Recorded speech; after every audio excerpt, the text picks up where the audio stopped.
Bonjour à tout le monde, à toutes et tous. Donc merci d'être présent pour cette table ronde. Donc je tiens déjà pour commencer à remercier l'IDEA, l'AFD pour l'organisation, et puis bien sûr Ivan et Audrey pour l'organisation de cet événement.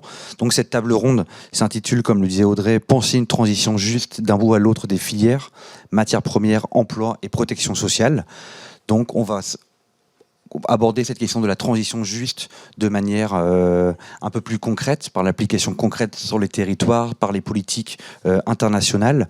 Alors déjà, peut-être pour rappeler rapidement ce qu'est la transition juste, on en a déjà abordé un petit peu la question hier, mais je renvoie à toute une littérature. Moi, je suis socio-anthropologue, donc toute la littérature un petit peu qui a travaillé là-dessus. Je pense à Nicholas Bainton et d'autres collègues, donc qui parlent d'un processus juste et équitable de transition vers une société post-carbone. Donc on abandonne la société carbone progressivement en réponse au changement climatique et pour répondre aux objectifs socio-économiques et écologiques de l'anthropocène, pour faire simple, en tout cas face aux nouveaux risques et aux nouveaux impératifs environnementaux globaux.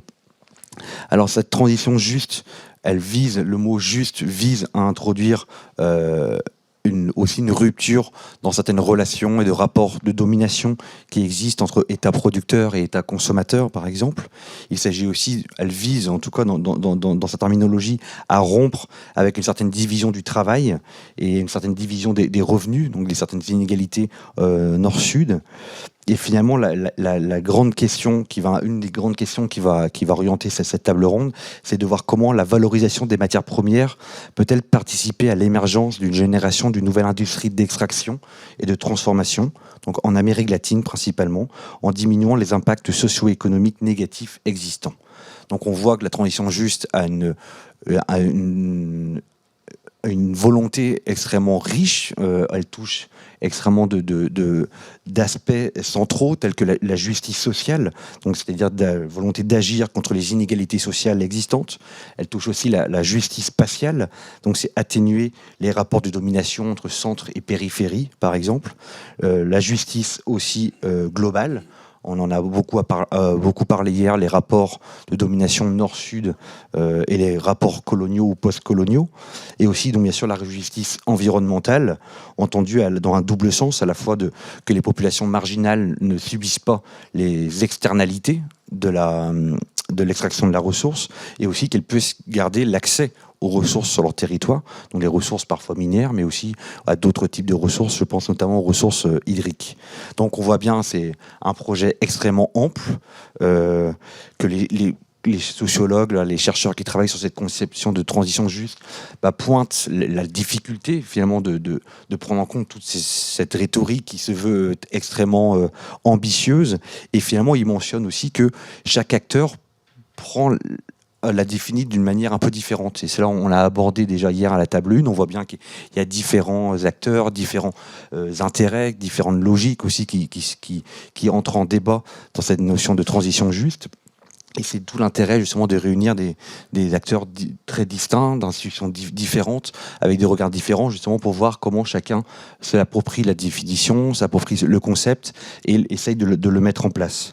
Alors, comme il a été mentionné, on va plutôt s'orienter sur la question du travail et de la protection sociale. Alors, on voit bien que, par exemple, sur l'activité minière, depuis plusieurs décennies, depuis le virage du nouveau siècle, il y a toutes ces politiques de responsabilité économique et sociale qui sont entrées, qui ont pris un poids extrêmement important sur la thématique minière. Mais finalement, l'un des problèmes qu'a généré aussi ces nouvelles orientations minières, c'est de générer des nouvelles technologies. Et finalement, les populations sont souvent exclues du travail. C'est-à-dire qu'on a abordé beaucoup hier la question de la question environnementale, mais il y a aussi la question du travail. Et beaucoup de communautés donc, luttent parfois contre l'activité minière, mais parfois luttent aussi pour entrer dans l'arène minière, pour devenir acteurs miniers. Et du fait des nouvelles technologies, elles n'ont pas les formations nécessaires pour être recrutées par les entreprises. Donc finalement, j'ai souvent l'impression sur mes terrains, par exemple au Pérou, que j'ai pu exercer, c'est qu'il y a une la question environnementale notamment a généré parfois une invisibilisation de la question du travail. Et je pense c'est aussi aujourd'hui, je pense que la table ronde va permettre aussi de réintroduire, d'articuler ces deux secteurs qui sont absolument essentiels si on veut vraiment penser une transition juste sur ces questions d'extraction minière. Tout sans oublier qu'un point que j'ai pas mentionné, c'est que quand on parle aussi de transition juste, il y a une contradiction interne à ce concept, c'est que pour passer à une société post-carbone, il faut extraire toujours plus de ressources naturelles. Donc il y a une contradiction interne propre à la société dans laquelle nous vivons aujourd'hui face à ces nouveaux enjeux environnementaux. Ce qui est aussi intéressant, c'est que de voir, je vais m'arrêter là-dessus pour donner la parole ensuite aux collègues, c'est que finalement, quand on voit le nouveau boom extractif qui est apparu dans les années 2000, c'est qu'il y a eu aussi, il s'est inscrit dans une démarche de rupture avec le code du travail. C'est-à-dire qu'un petit peu partout, finalement, cette démarche, ce boom extractif s'est accompagné, alors parfois pas de manière directe, mais ou de manière en tout cas indirecte, mais une détérioration du droit du travail, avec aussi des nouvelles modalités de travail. Je pense au travail en intérim, ou les entreprises de sous-traitance, qui sont extrêmement abondantes sur les sites extractifs, et où parfois les travailleurs des entreprises de sous-traitance n'ont pas le droit aux mêmes rémunérations que les travailleurs de l'entreprise mère, avec aussi des problèmes en termes de droits de syndicalisation. Donc voilà, il y a cette question du travail, elle est aussi extrêmement forte sur la thématique minière aujourd'hui, au nord comme au sud. Moi, j'ai pu travailler, comme disait Audrey, à la fois aux États-Unis, où je voyais dans des mines aux États-Unis des cadences de travail extrêmement dures. On parle de 12 heures de travail par jour, sur une période de 10, 12, 15 jours parfois, en alternance jour-nuit. Et il y a une consommation de drogue et de méthamphétamine notamment pour tenir les cadences. Donc on est vraiment dans des situations extrêmement difficiles. Et puis on voit bien qu'au sud, comme je le mentionnais, il y a des volontés parfois de travailler à la mine. On ne peut pas. Et finalement, les populations sont reléguées dans les mines marginales, le secteur minier artisanal, etc., avec aussi des problèmes de régulation propres à ce secteur. Donc après avoir brossé ce schéma un petit peu ample, complexe, mais on va prendre le temps de l'appréhender plus en détail. Donc avec 4 intervenants, et je vais donner la parole en premier lieu à Fjord Boyeux. Frauke Boyeux, pardon pour le problème de nomination. Donc vous êtes responsable en tout cas des politiques publiques et des programmes régionaux au Centre pour la conduite responsable des entreprises de l'OCDE. Je vous donne la parole et merci beaucoup d'être avec nous aujourd'hui. Bon, d'abord, merci beaucoup. Ne vous inquiétez pas pour la prononciation de mon nom. Je suis vraiment habituée. Surtout, je travaille beaucoup dans la région d'Amérique latine et c'est encore plus difficile. Donc, pas de souci. Déjà, vous remercier pour cette invitation. Remercier l'Institut des Amériques et aussi AFD et les autres partenaires pour avoir organisé cette colloque et de nous avoir invités. Et si vous me permettez, je vais en fait continuer ma intervention en anglais. Donc, excusez-moi. Well, first of all, I would like to tell you a little bit more about where we are sitting in the OECD. So I'm working for the OECD Center for Responsible Business Conduct, and it's the part of the OECD that is working with governments, with business, and with stakeholders on prescribing and implementing guidance for businesses on how they can do good, how they can contribute to sustainable development, but at the same time also minimize any adverse impacts of their operations and their supply chains on people, planet, and society. And you may be very familiar with our flagship international instrument in this field, which are the OECD guidelines for multinational enterprises. And in fact, one of the key aspects of this international instrument on responsible business conduct is that it includes the expectation that business carry out due diligence along the supply chain, which means that they will have to identify, address, address and mitigate any adverse impacts of their operations. So this is in very brief what we are working on. Now, in this first intervention, and I hope I'll manage to stick to time. I will really try. I would like to first of all unpack some of the key social and human rights issues that we should take into account where we're looking at just transition, and some key things when we're looking at the region of Latin America. Secondly, I would like to explain how OECD standards on responsible business conduct can contribute to the solution. And lastly, I would like to explain a little bit more in detail what we are practically doing in the region in order to promote implementation. Now, first of all, I would like to really unpack a little bit more what are the key issues, what we're talking about, a just transition. I would like to make 3 points in this regard. First of all, we need to look at the social and environmental and human rights impacts when we're looking at the transition to a low carbon economy. Second of all, what we shouldn't underestimate, we also need to think about the social and labor impacts of the consequences of phasing out of high carbon in intensive industries. And lastly, we need to think about the financial resources that are needed in order to ensure a pathway to a low carbon economy. So allow me to unpack this a little bit more. So first of all, as we all know, the minerals and extractive sector play a critical role in facilitating an efficient transition to a net zero economy. And we know also in this regard that the Latin America and the Caribbean region is particularly fortunate because it has abundant reserves of metals and minerals, especially copper, lithium, cobalt, nickel, and a lot of other rare earths. And this, in fact, presents an enormous opportunity for the region, for development, for growth. But at the same time, there are a lot of risks associated with the mining and extractive sector. Because, as I'm sure you're all aware, the extraction of raw materials has a very long history of significant environmental impacts and potential social and governance issues. So last year, we at the OECD and my team, we released a regional report on the responsible business conduct risks relating to the extractive and the mineral sector in Latin America. And we highlight a number of the different social, environmental, and governance risks that are associated with it. And these issues are often intertwined with bigger economic, political dimensions. And obviously issues of weak law enforcement, in-trans practices when it comes around licensing or procurement, and a lot of also political intervention and political financing that is related to some of these very grave issues. At the same time, we should also take into account, and our moderator referred to it, is the extent of artisanal and small-scale mining. It has played an enormous role in the livelihoods and the employment of people in the region.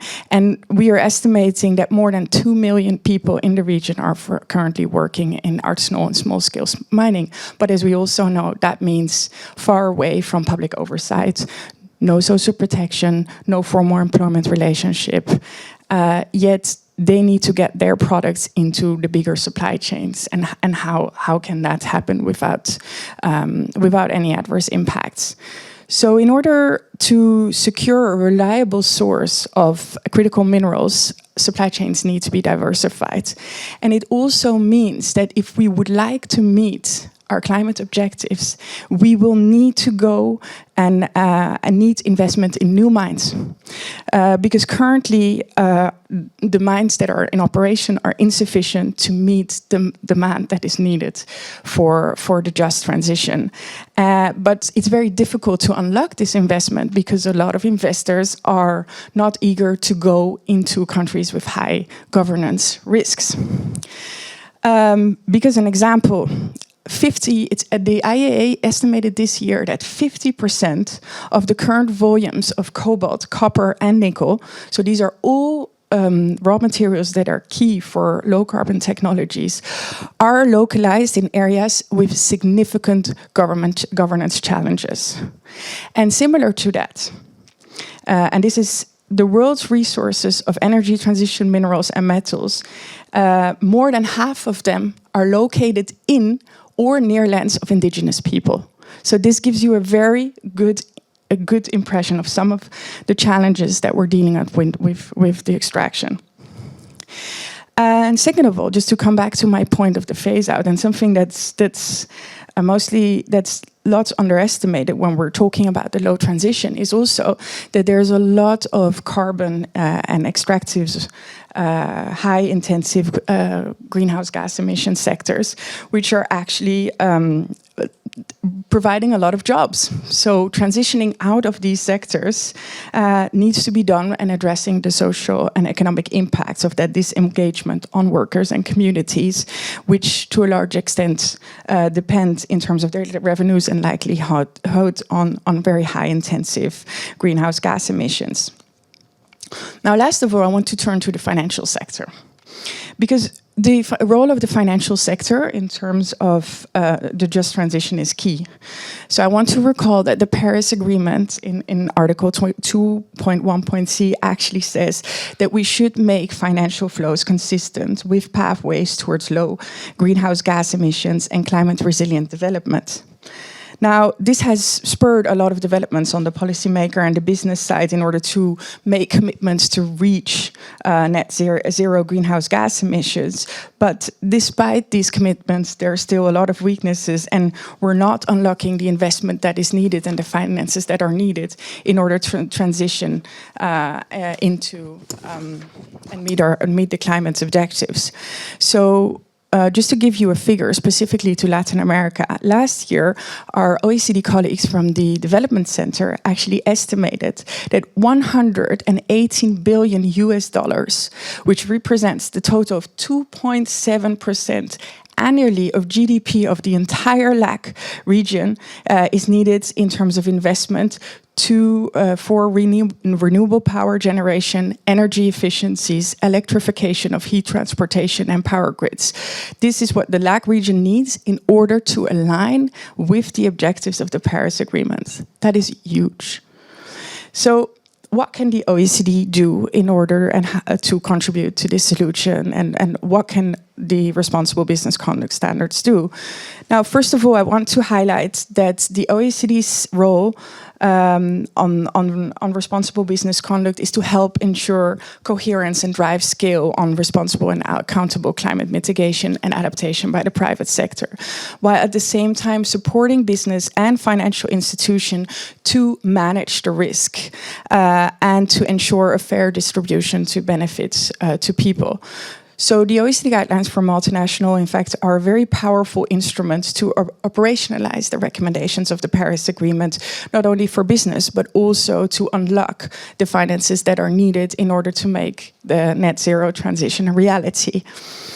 I'm very pleased to let you know that, in fact, next week, the OECD will be launching the 2023 update of the OECD guidelines for multinational enterprises. So the last update dates from 2011, and the past 2 years, we've been working on revising this key instrument in order to precisely make sure that it aligns with the objectives of the Paris Agreement. And it specifically states now that companies are expected to reduce greenhouse gas emissions in line with the expectations of the Paris Agreement. And it includes a number of very relevant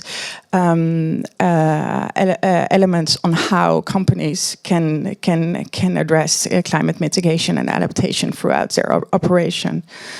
I also want to mention that in total, 51 countries have adhered to the OECD guidelines for multinational enterprises, and this includes 8 countries in the region, so notably big countries that are not OECD members, but they're very important for the climate transition, such as Argentina, such as Brazil, but also Peru, and etc.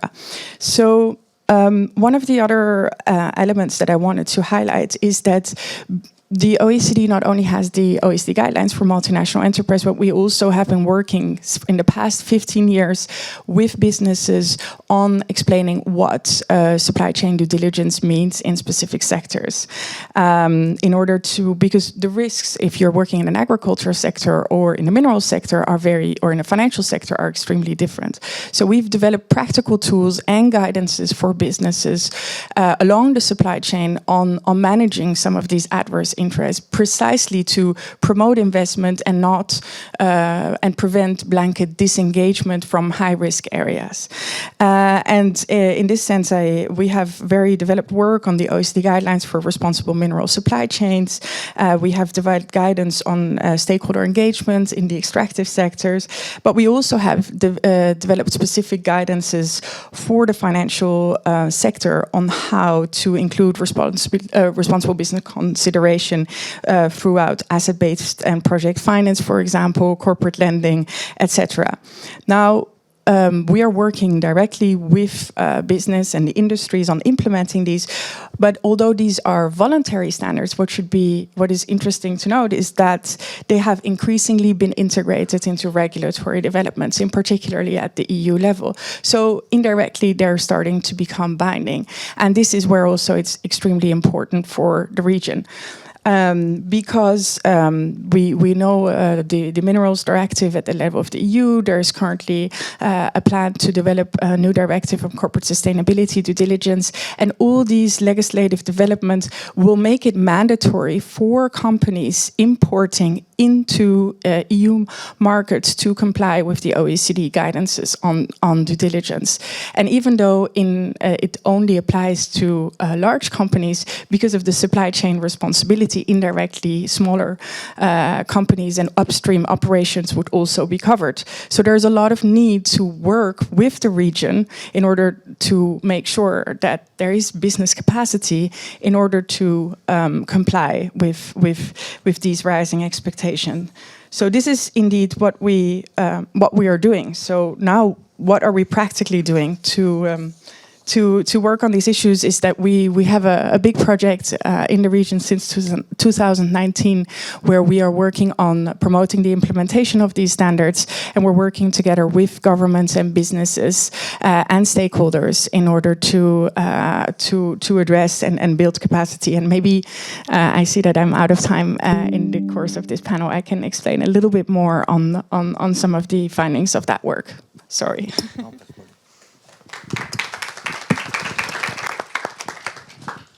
Merci beaucoup pour le respect du temps de parole, et puis on aura le temps ensuite de revenir plus en détail sur tous ces aspects. Alors on va continuer notre tour de table avec maintenant une intervention donc de Gilles Récochet, qui est directeur responsabilité, engagement et communication pour l'entreprise Dorano Mining. Donc merci beaucoup d'être venu, et puis on vous donne la parole aussi pour... Merci de m'avoir invité, merci à vous d'être là pour nous écouter autour de cette table ronde, et merci aux organisateurs. Donc moi, je vais vous présenter un peu la vue de l'industriel. Je pense que c'est à ce titre-là que j'ai été invité à cette table ronde. Alors désolé, on ne travaille pas en Amérique latine et on n'a pas ce plaisir-là et cette chance. Mais malgré tout, je pense que les sujets qui vont être évoqués sont assez communs à l'ensemble des territoires. Donc, pour ceux qui ne le sauraient pas, une slide sur laquelle je vais passer assez vite. Donc, notre mission, on pourrait dire notre raison d'être, c'est de fournir de l'uranium naturel pour produire une énergie décarbonée, et de cette manière participer et contribuer à la lutte contre le réchauffement climatique. Et je pense que c'est à ce titre également qu'on peut considérer qu'on a une part à prendre dans cette notion de transition énergétique et de transition numérique, qui est le sujet un petit peu de ce colloque. Nous avons des engagements par rapport à nos clients et à nos parties prenantes, on va dire. C'est vraiment avant tout d'assurer la sécurité des approvisionnements. Et pour cela, on veille à avoir, vous le verrez dans une ou deux slides après, à avoir une diversité de territoires, ce qui amène une diversité de cultures assez cosmopolites, et qui nous oblige, disons, à adapter nos visions, à adapter nos façons de faire en fonction des territoires dans lesquels nous intervenons. Et puis, on s'engage à fournir pour nos clients 20 ans de vision. Donc cela, ça nous impose d'avoir des projets à démontrer qui vont vivre pour les 20 ans à venir, pour pouvoir fournir ces 20 ans à nos clients. Il faut dire aussi que l'uranium que l'on produit que l'on vend, ils sont utilisés, ils sont achetés par 80% des sociétés, enfin EDF, des électriciens, pardon, dans le monde. Donc ça, c'est aussi une diversification qui est importante.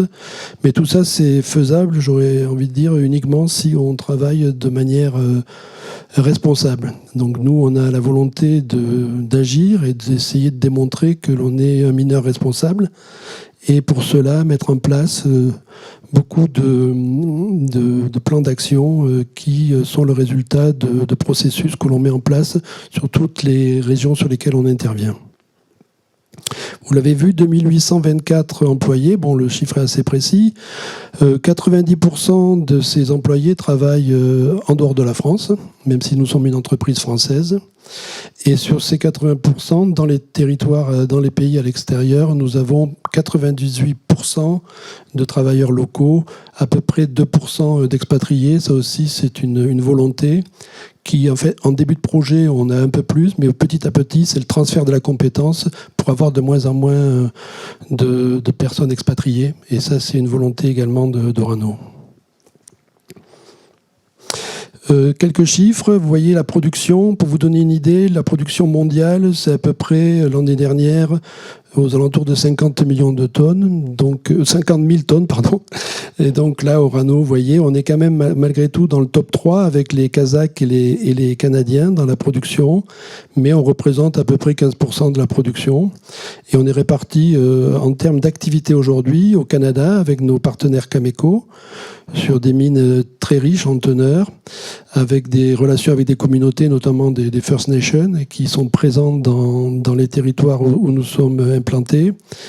L'autre partie qui est assez importante et qui représente une grande partie de notre production également, c'est le Kazakhstan, avec des projets, plusieurs projets qui sont en place aujourd'hui au Kazakhstan, et puis également au Niger avec les mines de Somaïr qui étendent leur durée de vie. Notre volonté est quand même d'essayer d'étendre au maximum, parce qu'on le verra dans la discussion sans doute, l'impact de la ressource minérale, c'est qu'il y a un début et une fin, et qu'il faut être capable de l'assumer, et donc de l'engagement, il est important à tenir sur le long terme. Et nous, on est présents à tous les stades du cycle de minier, en exploration, en développement, en exploitation, mais également dans la partie après-mine. Aujourd'hui, on est dans tous les endroits où on a fermé des mines, 20 ans après, encore présents, dans le suivi environnemental, dans le suivi social, et même en France, peut-être certains ne le savent pas, on gère encore 238 anciens sites miniers et on dépense à peu près 10 millions d'euros par an sur ces anciens sites miniers pour accompagner finalement la fin de cycle qui est peut-être la plus douloureuse vis-à-vis des populations parce qu'il n'y a plus de revenus et il n'y a plus que des impacts aux yeux de l'administration et même des sociétés et des parties prenantes. En dehors des projets d'exploitation, on essaye, je l'ai dit, d'étendre la vie de nos mines. Là, je l'ai déjà dit, au Niger et au Kazakhstan. Après, on a cette volonté d'avoir un portefeuille assez diversifié. Donc, on ouvre de nouveaux chantiers, on va dire projets. On a un gros chantier en Mongolie là qui démarre avec des pilotes et on est en train d'essayer d'obtenir une acceptabilité de ce projet. Ça prend du temps. Pratiquement, on est présent depuis 20 ans et on a encore eu 10 ans de discussion pour arriver aujourd'hui à un stade pilote et être en mesure peut-être en cette année de signer un investment agreement avec l'État. Et puis également, on vient de démarrer des projets en Ouzbékistan, pays qui cherche à s'ouvrir vers l'extérieur et qui est un producteur important en uranium. Ils produisent à peu près 3000 tonnes par an. Et on a été choisi par le gouvernement, à la fois pour nos compétences sur les techniques, mais également sur l'aspect RSE. Et ce qui est important à souligner, qu'aujourd'hui, c'est une clé de notre activité, aussi bien en termes de reconnaissance vis-à-vis de l'extérieur, mais que vis-à-vis de nos salariés également, la fierté d'appartenance.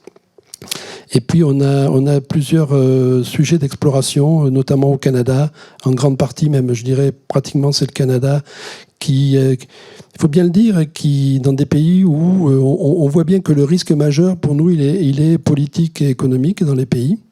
Et c'est vrai qu'aujourd'hui on a plutôt tendance à investir, à se focaliser sur des pays stables en raison de cette situation qui peut être un risque pour l'entreprise. Et c'est vrai que le Canada et les pays que j'ai cités aujourd'hui nous permettent d'assurer cet aspect-là, quoi. La responsabilité sociétale d'entreprise, c'est central pour nous, hein. Après, on a la particularité de travailler en dehors de la France. On est français, mais on va à l'étranger. Donc ça impose quoi? Ça impose d'être accepté. Ce qui n'est pas le cas de nos concurrents, par exemple, le Kazakhstan, ils ont Kazatomprom, les Canadiens, ils ont Cameco dans leur pays. La France n'a pas de mine d'uranium, on n'en a plus. Et aujourd'hui, on a une responsabilité encore plus importante, c'est qu'à la fois, il nous faut être reconnus et accepter les cultures, trouver le bon compromis, et puis également arriver avec des réglementations qui sont françaises ou européennes dans des pays, je n'aurais pas envie de dire qu'ils n'en ont que fiche, mais qui ont leur propre vision des choses, même d'un point de vue réglementaire. Et la difficulté pour nous, c'est d'arriver à trouver le bon équilibre, justement, avec nos ambitions, on va dire, franco-européennes, par rapport à des pays où on n'a pas le même degré de maturité. Et ça, on travaille dans ce sens également. L'autre, c'est de développer des projets qui soient faisables, viables et vivables. C'est-à-dire que nous, notre responsabilité, c'est de ne pas démarrer des projets s'ils ne sont pas viables, vivables et réalisables d'un point de vue économique, d'un point de vue environnemental, social et d'un point de vue également de la gouvernance. C'est-à-dire l'acceptabilité du projet, il est essentiel. Donc quand on parle de responsabilité, on n'ouvre pas de projet quand on n'a pas tous ces voyants au vert. Il n'y a pas que l'aspect économique ou environnemental, il y a l'aspect social et il y a l'aspect gouvernance. Et puis la dernière, c'est ce que je dis depuis le début, c'est d'avoir, à minima, je dirais, respecté la réglementation. On dit souvent que on le cite, mais voilà, je trouve que c'est assez normal de respecter la réglementation, mais également d'amener également les meilleures pratiques disponibles, quoi. C'est-à-dire d'appliquer les standards internationaux et de faire évoluer, de poser les graines, de faire grandir et de faire évoluer. Ça prend du temps et à la fois ça prend du temps de faire changer les mentalités, mais ça prend du temps aussi d'être accepté et de construire la confiance.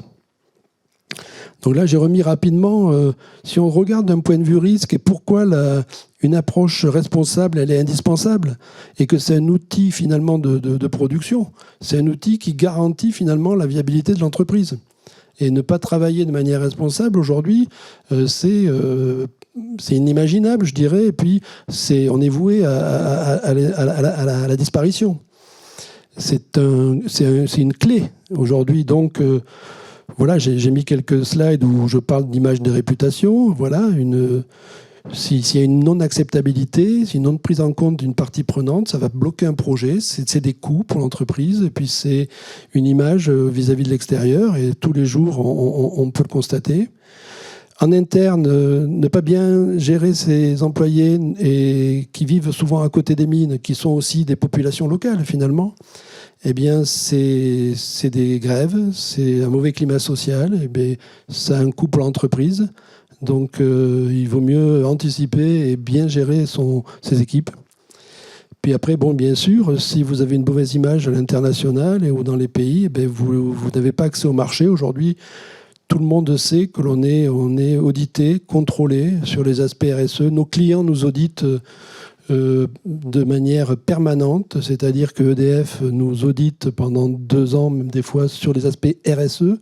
On a des standards internationaux également qui sont mis en place et on est membre de l'ICMM et l'International Council of Mining and Metals qui fixe un cadre général justement sur comment on doit, de manière responsable, exploiter des ressources minérales. Et puis, il y a tout le risque environnemental. Et puis, je l'ai dit tout à l'heure, c'est application de la RSE, des standards, c'est créer des opportunités, c'est être bien dans ses bottes, c'est avoir des équipes fières qui reconnaissent. On réalise chaque année ce qu'on appelle un Oranovox, qui est un questionnaire en ligne à tout l'ensemble de nos salariés. Et un des aspects que l'on demande, est-ce que vous êtes fiers de travailler dans cette entreprise? Les derniers résultats de l'année dernière, worldwide, c'est 80%. Et puis, est-ce que vous recommanderiez l'entreprise? Malheureusement, on avait un objectif à 80, on est à 77%. Voilà, pour nous, c'est essentiel, quoi. Donc, pour cela, il faut s'adresser aux populations. Alors, comment on pratique? C'est en fait anticiper. Anticiper, c'est aller au-devant des parties prenantes. Donc, tous les pays dans lesquels on intervient, on fait des cartographies. Derrière ces cartographies, on mesure les enjeux. Derrière ces enjeux, on mesure également les risques. Et en fonction de ça, on établit en concertation des plans d'action et surtout des engagements. Faire de la RSE sans engagement, c'est pas possible. Il faut s'engager sur des chiffres, sur des résultats. Et c'est comme ça qu'on peut être évalué. Donc ces engagements, et ce n'est qu'à la fin qu'on communique et qu'on rend compte à travers des audits ou à travers de la communication dans des rapports. Et j'ai mis à la fin, vous pourrez taguer le rapport Orano. Un des engagements... Ouais, mais j'arrive à la conclusion. Donc je parlais de long terme tout à l'heure. Le long terme, eh bien, c'est penser avant, pendant et après. Et construire l'après-mine, la reconversion d'un territoire et d'une... C'est ce qu'il y a peut-être d'essentiel pour être reconnu comme responsable, c'est-à-dire faire la démonstration que l'on fera, qu'on réaménagera le site, qu'on ne l'abandonnera pas, et faire la démonstration qu'on accompagnera la population. Je pourrais parler pendant la discussion, si vous le souhaitez, du projet au Niger de Cominacle, qui est ici. Et puis sur la droite de la slide, vous avez Cluff Lake au Canada, qui après 20 ans de réaménagement, on vient d'avoir l'autorisation de le restituer à la province du Saskatchewan. C'est récent. Et donc ça, c'est assez rare pour le dire. 20 ans après, enfin, on arrive à restituer un territoire qui est exploité à un État. Donc voilà, j'ai fini. Désolé si j'étais un peu long. J'étais moins bon que vous, peut-être, sur cet aspect-là. Et vous, si vous le voulez, vous pouvez flasher le code du rapport de responsabilité sociale d'Orano. Merci beaucoup. Et merci beaucoup d'avoir respecté le temps de parole. Et puis on aura le temps, effectivement, dans les questions après, de revenir plus en détail sur certains aspects. Et puis j'ai noté effectivement pour revenir sur ce projet que vous mentionnez. Alors on va continuer le tour de parole en donnant la parole maintenant à Kim Aumonier, donc qui est chargé de projet renforcement de capacité pour l'association Sherpa. Donc voilà, Kim, je te donne la parole. Bonjour tout le monde. Donc je suis Kim Aumonier de l'association Sherpa, une association française, donc membre de la société civile. Pour ma part, j'ai étudié à l'Institut de l'Amérique latine et travaillé plusieurs années auprès de communautés affectées par des projets, notamment projets miniers. Donc c'est aussi en ce sens-là que j'interviens aujourd'hui, mais avec la vision de Sherpa. Sherpa est une organisation qui a maintenant plus de 20 ans d'expérience et qui œuvre à combattre les formes d'impunité liées à la mondialisation des échanges. Et pour cela, on est une organisation de juristes qui cherchons à construire un monde où le droit est plus protecteur pour les communautés, les travailleurs, travailleuses et pour l'environnement, en créant une économie plus juste, qui fait écho au sujet d'aujourd'hui. En tant qu'organisation de juristes, c'est vraiment de proposer une vision pionnière du droit et aussi des innovations juridiques, et puis surtout de renforcer la responsabilité des acteurs économiques, notamment dans des cas de crimes économiques. Pour cela, on travaille avec 4 axes, donc le plaidoyer au niveau national, européen, international, et le contentieux stratégique, c'est-à-dire qu'on fait des contentieux à la fois pour faire avancer la jurisprudence et également pour permettre l'accès à la justice pour les victimes. Et puis la recherche juridique et le renforcement ou partage de capacités et d'expériences avec d'autres acteurs au niveau international. Pour Sherpa, pour une transition vraiment juste, il faut absolument qu'il y ait un cadre juridique contraignant au niveau international, européen, puis ensuite nationaux. La responsabilité juridique des entreprises, et notamment des multinationales. Et puis l'accès à la justice pour les victimes. Alors, voilà. Dans le cadre de la transition énergétique et notamment sur la question des matières premières, on constate encore énormément d'atteintes, en tout cas d'allégations d'atteintes aux droits humains et à l'environnement. Alors je sais que le sujet environnement était traité plus tôt hier, mais à Sherpa, on les traite en général ensemble, puisqu'on sait aussi que les atteintes à l'environnement en général conduisent à des atteintes aux droits humains, par exemple au droit à la santé. Donc je dis souvent les deux ensemble. Et donc on voit des allégations. Depuis 2010, le Business and Human Rights Research Center, qui est un partenaire de Sherpa, enregistre déjà 500 allégations dans le monde dans le cadre de l'extraction de minerais utiles à la transition énergétique. Et sur ces allégations, 500 proviennent d'Amérique latine, dont certains pays en particulier, comme le Chili et le Pérou. Donc ça pose des questions pour nous sur cette question de transition juste. On a aussi une vision de la transition énergétique un peu plus large que la simple question des matières premières et des minerais, puisqu'il y a aussi tous les projets éoliens, solaires ou de ces énergies dites renouvelables qui peuvent encore poser question, comme le montrent certains cas juridiques et contentieux actuels portés par des partenaires à nous, notamment sur un projet éolien au Mexique. Et puis se pose aussi la question de la responsabilité des acteurs économiques pour tous les projets qui ont eu lieu avant cette transition et qui ont causé des dommages. Et ces dommages vont perdurer dans le temps, comme ça a été aussi dit précédemment. Et pour nous, il y a une responsabilité nécessaire pour ces dommages-là également. Et puis la reconversion pose des questions aussi. Les changements mettent du temps au niveau local et continuent à créer des atteintes.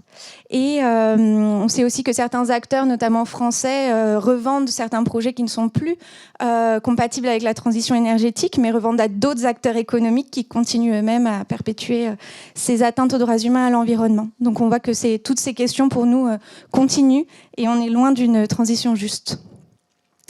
Pour Sherpa, pour une transition juste, il faut changer de modèle économique.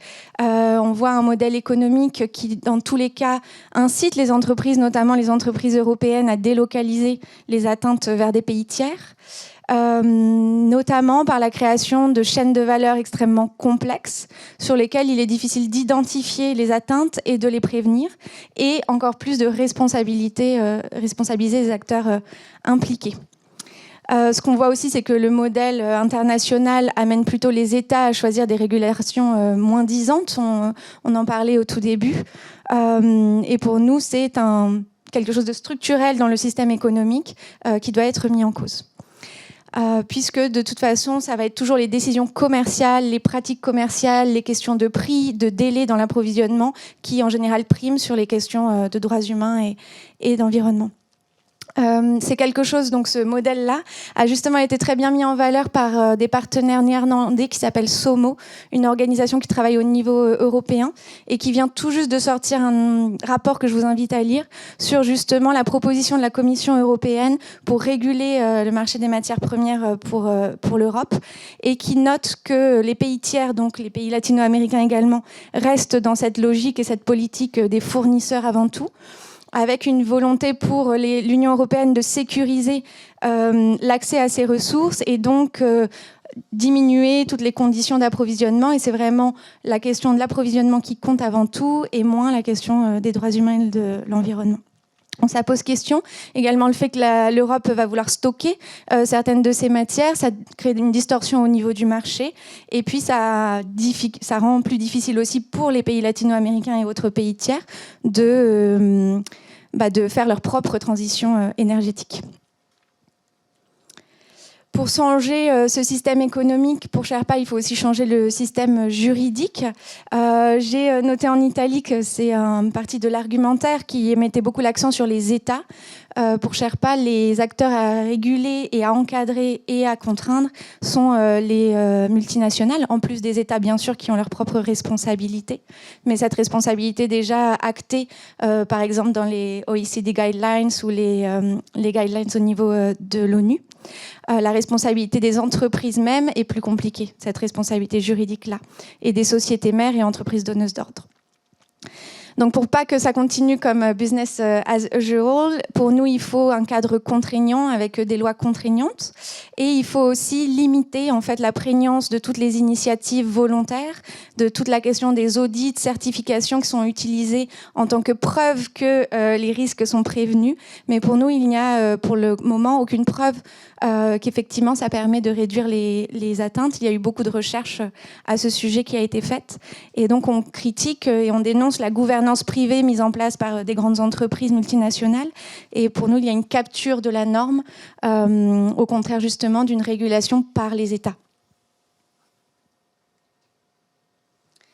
Donc face à cela, plus concrètement, Sherpa fait du plaidoyer et du contentieux avant tout. Sur le plaidoyer, on a été l'un des acteurs à l'origine de la loi française sur le devoir de vigilance, qui a été adoptée en 2017.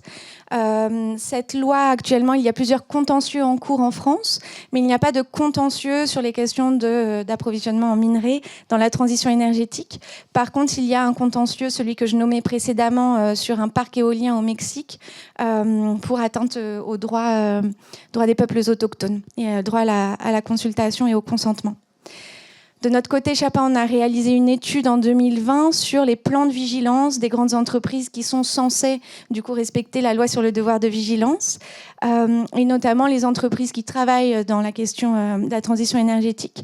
Et ce qu'on observait, c'est que dans leurs plans étaient assez restreints, réduits, et qu'il y avait toujours une tendance à montrer qu'il y a des certifications, des audits qui sont faits, mais qu'il y avait peu d'explications et de preuves du fait que c'était utile et efficace pour prévenir les atteintes aux droits humains.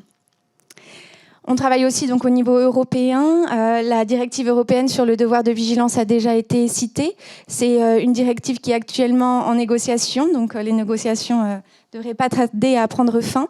Pour Sherpa, les recommandations importantes dans le cadre des thématiques d'aujourd'hui, c'est de prendre en compte les notions de salaire décent et de santé et sécurité au travail. C'est aussi quelque chose que la commission juridique au niveau européen a insisté sur ce sujet, puisque le droit du travail n'est pas toujours considéré comme faisant partie du droit humain, des droits humains, et pas toujours pris en compte dans ces directives. Également, retenir une définition large des atteintes à l'environnement. Prendre en compte toute la chaîne d'approvisionnement, pas seulement l'amont, mais également l'aval de la chaîne d'approvisionnement. Et limiter le rôle des mécanismes formalistes, donc des entreprises, c'est tout ce que j'expliquais en termes d'initiative volontaire. Et prévoir une réelle responsabilité juridique pour les entreprises quand il y a des atteintes constatées et avérées sur la chaîne d'approvisionnement. Et également permettre l'accès à la justice pour les victimes. Ce qu'on voit actuellement dans le texte en discussion, c'est qu'il est toujours très difficile pour les victimes d'accéder à la justice parce que c'est la charge de la preuve leur incombe. Et donc c'est à elles de prouver tous les dommages et non pas à l'entreprise, par exemple, qu'elles accusent.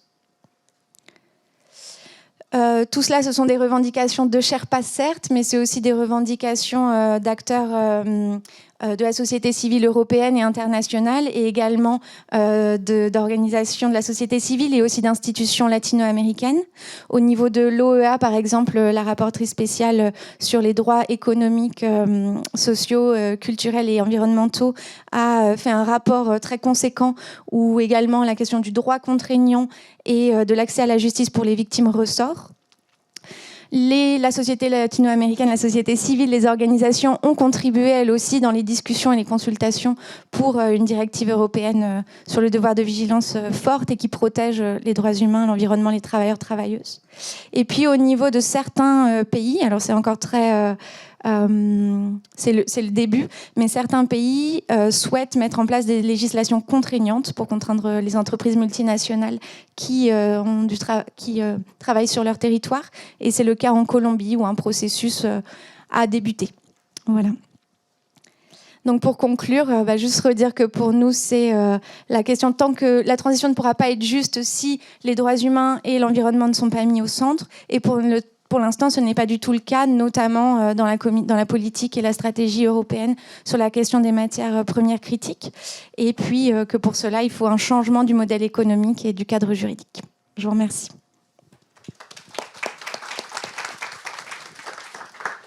Merci beaucoup pour cette intervention très synthétique, très directe et extrêmement claire. Donc on va terminer cette ce premier round de cette table ronde avec Fernando Andrade Henao, donc, qui est spécialiste régional du changement climatique pour l'Amérique latine et les Caraïbes au programme des Nations Unies pour le développement. Voilà, je vous donne la parole. Merci beaucoup. Bueno, buenas tardes. En primer lugar, agradecer la invitación al Instituto de las Américas, a todos los presentes. Yo soy Fernando Andrade, especialista en cambio climático a nivel regional para América Latina y el Caribe. Y en esta mesa redonda de transición justa de un extremo al otro, de los sectores, creo que vamos a hablar acerca de los hallazgos, los retos, las oportunidades para trabajar en temas de transición justa en la región de América Latina y el Caribe. Y creo que voy a continuar en inglés de aquí en adelante el resto de mi presentación. Okay, so I've heard different definitions of what is just transition. So for Claude it's one thing, for Kim it's another, and Diego is another. So the truth is that there is not a universally accepted definition of just transition, and just transition, more than a definition or a concept, is more than principles, is more than processes, is more about practice, and that's how we see it as from the UNDP. But if we want to stick with one definition, so we should probably listen to what the ILO, the International Labour Organization, is talking about just transition. And for them, just transition is about greening the economy in a way that is fair and inclusive as possible to everyone concerned, creating decent work opportunities and leaving no one behind. Which is like a very interesting concept. However, I think that it still needs a little bit more of work in terms of how do we address the decarbonization of the economy. So having that in mind, so as I mentioned for UNDP, what's the framework that we have to work on just transition? For us, it's mainly about and fundamentally about principle, process, and practice. So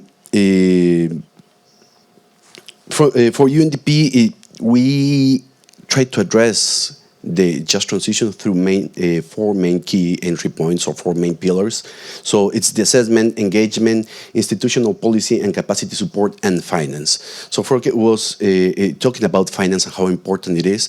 And I think that we as UNDP, we have been able to see how countries are actually addressing this just transition to a decarbonized economy in many different ways, but all of different ways are actually aligned to these four pillars that we have identified.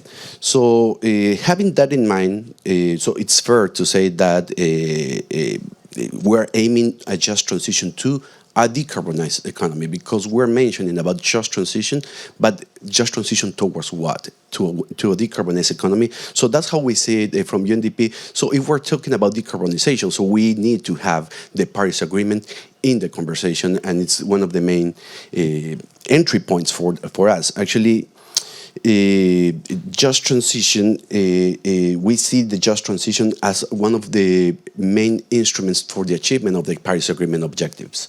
So here in this slide, you can see this is an analysis that we have done on the NDCs and LTS. So for those who are not familiar with this terminology, NDCs and LTS are the main instruments on the Paris Agreement for countries. So again, it's not binding, it's voluntary. So NDC stands for National Determined Contributions, and LTS stands for Long-Term Strategies for Decarbonization.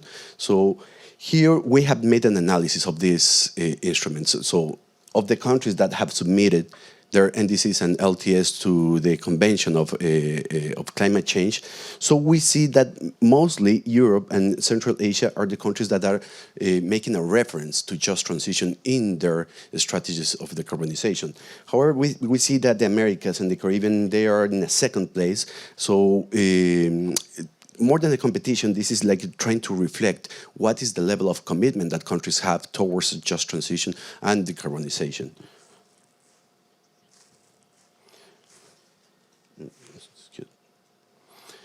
So having this in mind, specifically in the Latin American and the Caribbean region, we have few countries It's actually 6 countries working on just transition on the 4 main principles that I mentioned at the beginning. So these countries are receiving direct support from UNDP, and we have a international and a global initiative called Climate Promise. So this is the largest initiative on support to countries on climate change related issues. So the Climate Promise around the world, we are present in 128 countries so far, and 28 of those countries are in the Latin American and the Caribbean region. And the support that we are providing there are in a handful of countries on just transition specifically, and addressing the 4 main pillars that I mentioned. But we also have a set of countries in the Central America and the South American region that are also working in just transition indirectly, such as like in Peru, there's a work on the conceptualization of green jobs in Peru. We have a very interesting exercise in climate finance, which is called the climate budget tagging methodology that we're applying in several countries in the region.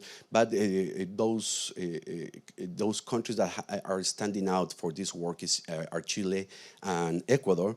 We're developing circular economy frameworks and different initiatives in Paraguay, in Ecuador, in Mexico, and in Panama. We're starting to work on a just energy transition dialogues in the Latin American region, and this is planned for the next months. So what I want to say here is that not only these 4 entry points are the important pillars for to work on just transition, but there's a set of different initiatives that are also contributing to the just transition work. So I would like to give you an example of Antigua and Barbuda and what can be done and how do we do the work on just transition. So here we have 2 graphics. So the left graphic is it's the business as usual, and the analysis that we did here in terms of an assessment of green jobs in electricity and the road transportation mainly, because that was the request from Antigua and Barbuda government. So in the right graphic, we can see that in the NDC scenario, I mean, with all the activities that the government have committed to implement towards 2025, so there is a big gain or a big shift in the jobs that can be created or green jobs, if you want to call them.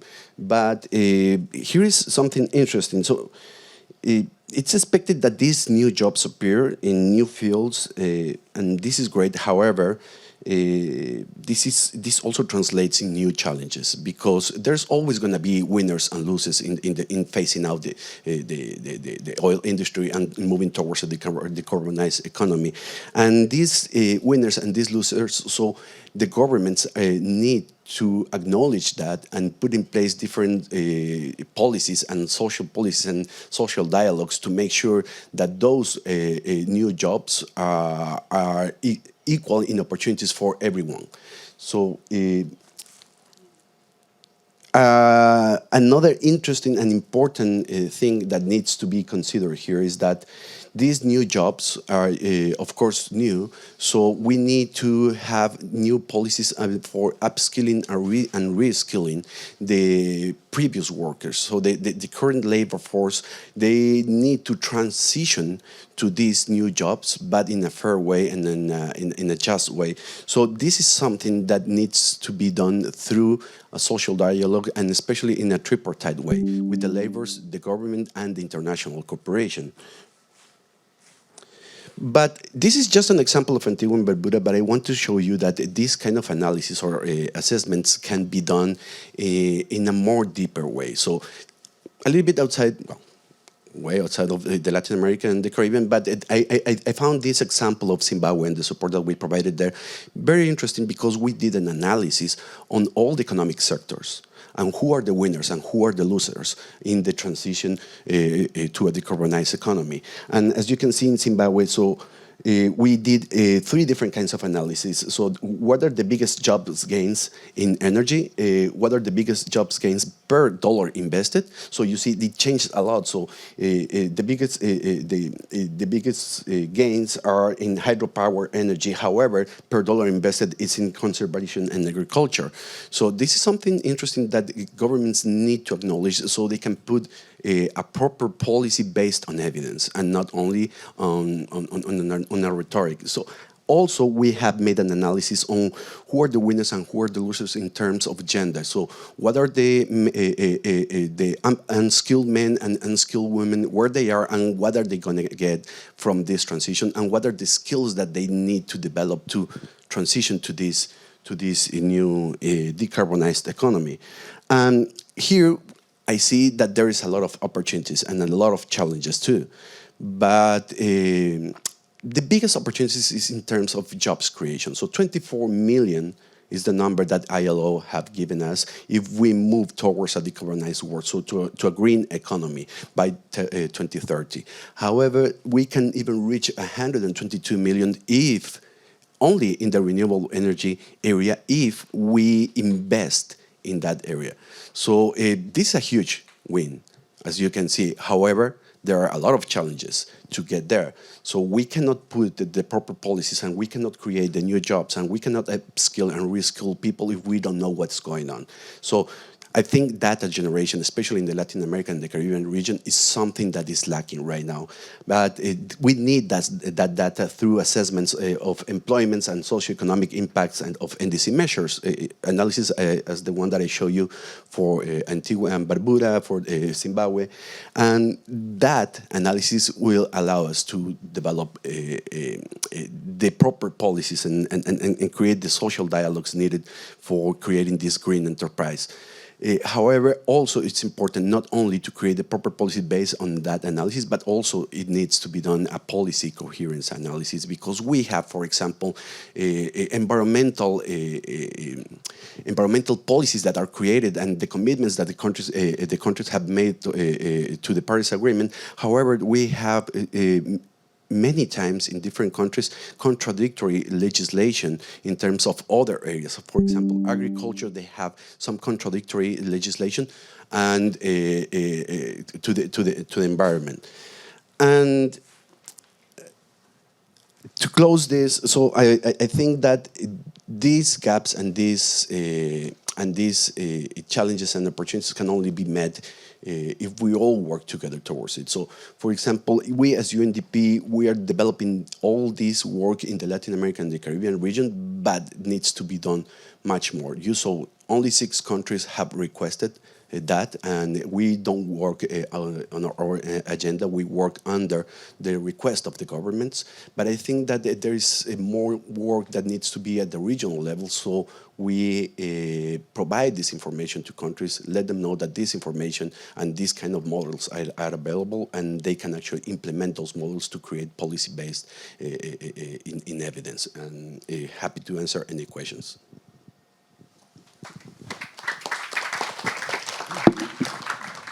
Merci Fernando, et merci à vous 4 d'avoir joué le jeu déjà de cette intervention très courte, qui n'est pas évidente, vu l'ampleur du sujet comme on l'a vu. Mais voilà, on voit bien, c'est toute la diversité des points de vue, la diversité du vocabulaire entre... On parle de victimes, on parle de parties prenantes, on parle d'échelle locale, on parle d'échelle globale, d'extraction, de chaînes d'approvisionnement. C'est voilà, toute la complexité aussi du monde dans lequel on est, des enjeux auxquels nous devons faire face tous ensemble. Alors peut-être, je ne vais pas m'attarder, vous redonner la parole avec une question peut-être qui va permettre justement d'approfondir peut-être certains points que vous avez mentionnés. Est-ce que aussi qui fait le lien avec la pratique, la mise en pratique concrète, ce serait si chacun pouvait revenir sur une action qu'il a menée ou directement ou qu'il a vu appliquer sur le terrain, qui résumerait de manière emblématique un petit peu ce passage à la transition juste. Une action concrète, un programme existant, qui symboliserait un petit peu cette évolution un petit peu du regard vers cette transition juste et selon comment chacun se l'approprie. Je sais pas qui. Alors je pensais par exemple au projet Cominac. On peut commencer par celle que vous avez commencé à mentionner. Oui, je peux parler du projet Cominac qui répondra peut-être pas de manière aussi globale sur l'aspect de cette transition juste. C'est-à-dire, on a maintenant depuis 2 ans terminé l'exploitation d'une ressource, donc au Niger, donc ce qui a amené à la fermeture de la mine de Cominac. Pour vous dresser un petit peu le tableau, Cominac, c'est au Niger, donc il y a d'autres mines que l'on exploite avec Somaïr au Niger et d'autres projets qu'on a en voie de développement. Mais on est quand même dans une ville induite avec pratiquement 100 000 personnes, donc qui sont dépendantes de l'exploitation de la ressource minérale. Donc, heureusement, il y a d'autres activités parallèles, mais dans le désert, avec les problématiques que l'on peut imaginer sur la ressource en eau, il y a de l'eau dans le désert. Le tout, c'est d'avoir la capacité d'aller le capter profondément. Donc, nous, notre souci, ça a été de fermer, de réaménager ce site de manière à ce qu'il y ait de manière responsable, c'est-à-dire à garantir qu'il n'y ait pas d'impact économique, environnemental et de stabilité. Donc c'est un grand projet qui durera certainement à peu près 15 ans. Donc vous voyez, donc l'emploi est toujours là, mais de manière moins drastique. Et c'était à peu près 700 employés, plus autant de sous-traitants. Donc vous voyez, 1400 personnes. Imaginez en France un site qui met fin à son activité et qui met, je dirais, au chômage autant de personnes. Donc là, vraiment, il y a une responsabilité de l'entreprise important. Donc on a construit un dialogue très en amont avec à la fois les partenaires sociaux, plusieurs années avant la décision de fermeture, avec les différentes parties prenantes, bien sûr avec l'État et avec la société civile, en disant voilà, on va être amené à fermer. Qu'est-ce qui est ? Donc la première chose, ça a été justement de faire une cartographie, de voir comment on pouvait fermer. Qu'est-ce que les gens avaient comme ressenti ? Donc d'abord, ils disaient non, il ne faut pas fermer, il faut continuer. Donc, économiquement, ce n'était plus possible et c'était difficile de continuer depuis plusieurs années à maintenir en vie cette société parce qu'il n'y avait plus la ressource nécessaire. Donc on est rentré dans un processus et là, donc, il y a eu des accords qui ont été signés avec les partenaires sociaux un an avant la fermeture, sans bruit, aucune fermeture, sans aucun jour de grève. Je dis parce que c'est important, et voilà. Et puis il fallait s'occuper aussi des sous-traitants. Parce que les sous-traitants, finalement, c'est des acteurs de cette activité. Et donc, on a accompagné également les sous-traitants. Alors, je n'irai pas trop dans le détail. Il y a eu des formations, il y a eu une cellule de reclassement. On avait un objectif de 90% de salariés à qui on propose un nouveau emploi acté. Aujourd'hui, 2 ans après, on est à 87% donc, de propositions faites. Je ne dis pas que toutes les ont prises. Puis on a mené également des projets d'entrepreneuriat, sélectionner des dossiers pour accompagner l'entrepreneuriat. On a également un projet de reconversion économique parce que la mine, et c'est ça sur lequel on doit veiller même dans le démarrage des projets miniers, c'est le déséquilibre que l'activité minière peut amener dans une région. Si vous avez une région qui a une vocation à l'agriculture, une vocation à l'élevage, la mine va devenir attractive en termes de salaire, de protection sociale, parce que il n'y a pas que des mines artisanales, heureusement, et c'est sûr qu'il faut bien les contrôler, voire même qu'il y en ait le moins possible. Mais des mineurs responsables, les salariés vont avoir une protection sociale, vont avoir des assurances et autres, donc ils vont abandonner leur métier originaire. Et quand vous avez une exploitation sur 50 ans, vous risquez de mener un déséquilibre. Et au moment où vous fermez, plus personne s'est élevé, plus personne n'est dans l'agriculture et tout. Donc aujourd'hui, nous, on travaille de manière très anticipée sur une manière de ne pas déséquilibrer de manière trop drastique et maintenir dans d'autres activités. Et au Niger, il y a 50 ans qu'on a démarré, donc la maturité n'était pas telle. Mais aujourd'hui, ce que l'on voit apparaître comme reconversion, c'est l'agriculture, le maraîchage, avec en concertation avec les mairies et les populations, on fait apparaître, on a décidé je crois que c'est aux alentours de 6 millions d'euros, d'accompagner un redéveloppement du maraîchage en mettant des puits pour accéder à l'eau. Et puis ça, c'est pas nous qui sommes arrivés en disant on veut faire ça. On a pris le temps pendant plus d'1 an de dialoguer pour voir ce qui était le mieux pour la population locale et ce qu'ils voulaient. Voilà, donc j'ai fait peut-être un peu long, je pourrais en parler pendant 1 heure de ce projet, parce qu'il est important. Je voudrais simplement dire que si aujourd'hui une entreprise minière n'est pas capable de faire la démonstration qu'elle va assurer la fin de vie de son activité, elle ne peut pas avoir l'autorisation de miner une ressource. Donc c'est très engageant sur le long terme. On prend des engagements en court terme, mais je pense que ce qui est le plus important, c'est de réussir à faire la démonstration qu'on est engagé sur le long terme. On parle de 50 ans, des fois plus. Voilà. Merci. Voilà, si vous voulez poursuivre sur l'OCDE, et puis on donnera la parole à chacun, et puis on donnera la parole ensuite au public pour les questions. Yeah, thank you, and also thanks to the other panelists, and listening to your presentation also raised a lot of that I actually wanted to react to and didn't have a chance to expand on sufficiently. Maybe what I would like to highlight, if we're talking about responsible business conduct and the rise of sustainability, and I think the concrete example that we had here from Orano is very telling, the expectation that business should not only care about the financial impacts and financial consequences, but really look also at non-financial impacts and the social and environmental impacts. And we see that those expectations have been rising considerably over the past years, but at the same time it's also been an extreme challenge for businesses in order to comply with the myriad of international standards that are out there.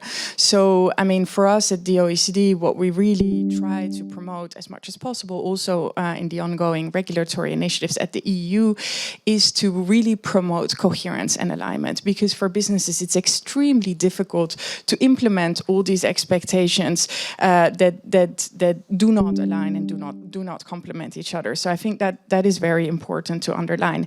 And in that sense, I also want to underline that, yes, there are a lot of very big companies like Orano that have a lot of experience in multinational, but if we're looking at the mineral supply chain, there are also a lot of very small suppliers and small and medium-sized enterprises.